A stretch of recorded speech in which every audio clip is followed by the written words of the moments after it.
ગુજરાતમાં નૈઋત્ય ચોમાસાનું સત્તાવાર રીતે આગમન 2 સપ્તાહ પહેલા જ થઈ ગયું, પરંતુ સાનુકૂળ હવામાન નહીં મળવાના કારણે જે ચોમાસું છે તે ક્યાંક વિલંબથી શરૂ થયું.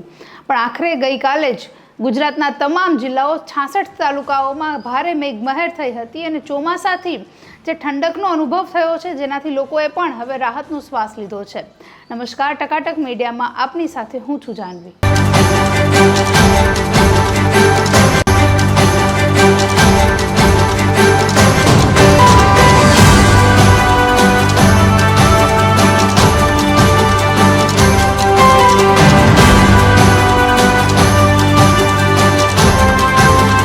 સમગ્ર ગુજરાતમાં ખૂબ જ આકરા તાપ પછી અંબાલાલ પટેલ અને હવામાન વિભાગ દ્વારા આગાહી કરવામાં આવી હતી કે રાજ્યમાં 22 થી 29 જૂન વચ્ચે ચોક્કસથી ચોમાસું બેસશે. જોકે એમની આગાહી પણ સાચી પડી છે.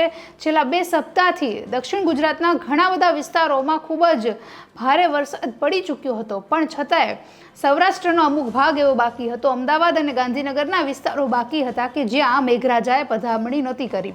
પણ ગઈકાલે રાજ્યના 66 તાલુકાઓમાં સરેરાશ 1.5 થી 3 ઇંચ સુધીનો વરસાદ વરસ્યો, જેમાં મેંદરડા તાલુકામાં 2 કલાકમાં જ 3 ઇંચ વરસાદ નોંધાયો હતો.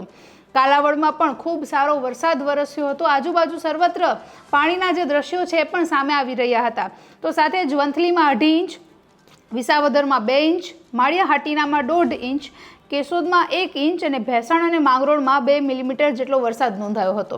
લગભગ 26 તાલુકા એવા હતા કે જ્યાં સરેરાશ 1 થી 2.5 ઇંચ વરસાદ પડ્યો હોય.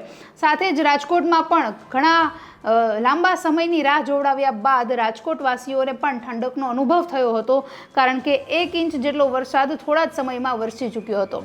સાથે ભારે પવન અને વાવાઝોડા જેવી પરિસ્થિતિ ગોંડલમાં નોંધાઈ હતી. ત્યાં અમરેલીમાં પણ કાળા વાદળછાયા વાદળો પછી આખરે લાઠીમાં 28 મિલીમીટર વરસાદ વરસ્યો હતો.